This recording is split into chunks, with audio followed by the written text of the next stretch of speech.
Energy সেক্টরে আপনারা সবাই জানেন যে আমরা রিনিউয়েবল এনার্জির দিকে আমরা যাওয়ার চেষ্টা করছি। আমরা আপনার সোলার এনার্জির দিকে আমরা যাওয়ার চেষ্টা করছি।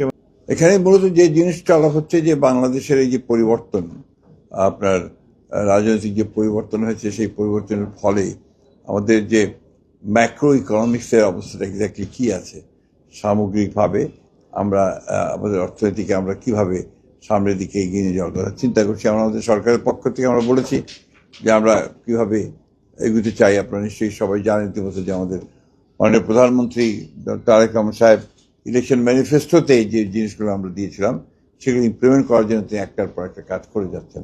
ইতিমধ্যে আপনারা দেখেছেন যে ফ্যামিলি কার্ড, আমাদের যে কৃষক কার্ড, খাল খনন কর্মসূচি, এই বিষয়গুলো কিন্তু আপনার যথেষ্ট জনগণের মধ্যে এটা একটা আশার সঞ্চার করেছে। অ্যাট দি সেম টাইম আপনার আমাদের যে বিনিয়োগের যে সমস্যা এখানে রয়েছে, এবং বিশেষ করে মাফ করবেন,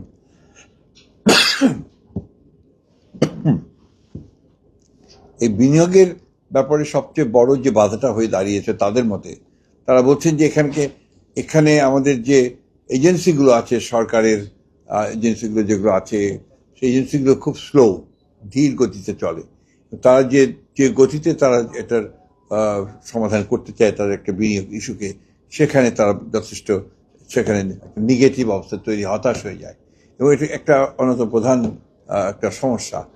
সেগুলো আমরা বলেছি যে আমরা চেষ্টা করছি যে সেই সমস্ত বিষয়গুলোকে ঠিক করে নিয়ে আসার জন্য, আমাদের ব্যুরোক্রেসিকে সঠিকভাবে ঠিক করা, এবং এনভায়রনমেন্ট, আপনার ইনভেস্টমেন্ট এনভায়রনমেন্টটা তৈরি করা।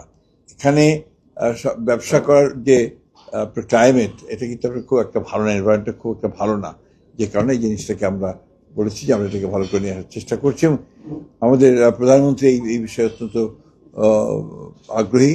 তিনি প্রতিদিনই এই বিষয়কে নিয়ে আলোচনা করছেন, কথা বলছেন। প্রত্যেকটা মন্ত্রণালয়কে তিনি অতি দ্রুত আপনার চেষ্টা করছেন যে প্রত্যেকটা কাজের জন্য, বিশেষ করে আমাদের সবচেয়ে বড় সমস্যা হয়েছে আপনার এনার্জি সেক্টরে। এনার্জি সেক্টরে আপনারা সবাই জানেন যে আমরা রিনিউয়েবল এনার্জির দিকে আমরা যাওয়ার চেষ্টা করছি। আমরা আপনার সোলার এনার্জির দিকে আমরা যাওয়ার চেষ্টা করছি, এবং একই সঙ্গে অনশোর এবং অফশোর যে এক্সপ্লোরেশন, আপনার গ্যাস এবং তেল উত্তোলন করবার যে কাজগুলো, সেগুলো আমরা শুরু করেছি ইতিমধ্যে। 3 মাস পরের মধ্যেই আমরা সেটাতে আপনার টেন্ডারে যাবো বলে আমরা আশা করছি।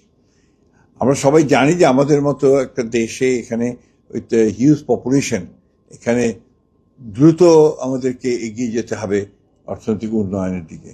আমাদের রাজনৈতিক যে সমস্যাগুলো এখানে তৈরি হয়েছিল অতীতে, সে সমস্যা এখনো যে চলে গেছে তা বলবো না, কিন্তু আগের চেয়ে অনেকটা ইতিবাচক হয়েছে। আমরা বিশ্বাস করছি যে আপনার একটা স্থিতিশীলতা যদি আমরা নিয়ে আসতে পারি দেশের মধ্যে, তাহলে অবশ্যই আমরা আমাদের যে লক্ষ্য আছে অর্থনৈতিক উন্নয়ন করা, আপনার দেশে ইনভেস্টমেন্ট বাড়ানো, দেশে মানুষের কর্মসংস্থানের সৃষ্টি করা, এই কাজগুলোতে আমরা এগিয়ে যেতে সক্ষম হব। আমি ধন্যবাদ দিতে চাই এসটিআরকে যে তারা আজকে এই সংলাপটার আয়োজন করে তারা আমাদের দেশের ইনভেস্টমেন্ট, আমাদের সিকিউরিটি, একটা আমাদের অ্যানাদার কোশ্চেন আছে যে আমাদের বে অফ বেঙ্গল যে আছে সেটাকে নিরাপদ রাখা, আমাদের বন্ধুদের সঙ্গে আমাদের সম্পর্ককে স্থিতিশীল রাখা, আমাদের প্রতিবেশীদের সঙ্গে সম্পর্ককে স্থিতিশীল রাখা, এই বিষয়গুলো অবশ্যই আমাদেরকে সমাধান করতে হবে। আর কি বড় সমস্যা যেটা আমাদের মধ্যে আছে, সেটা এখনো আলাপ হয়নি, হয়তো সম্ভবত আলাপ হয়ে, রোহিঙ্গা ইস্যু। এটা আমাদের জন্য একটা বড় সমস্যা। এই সমস্যাটা আমরা সমাধান করতে চাই।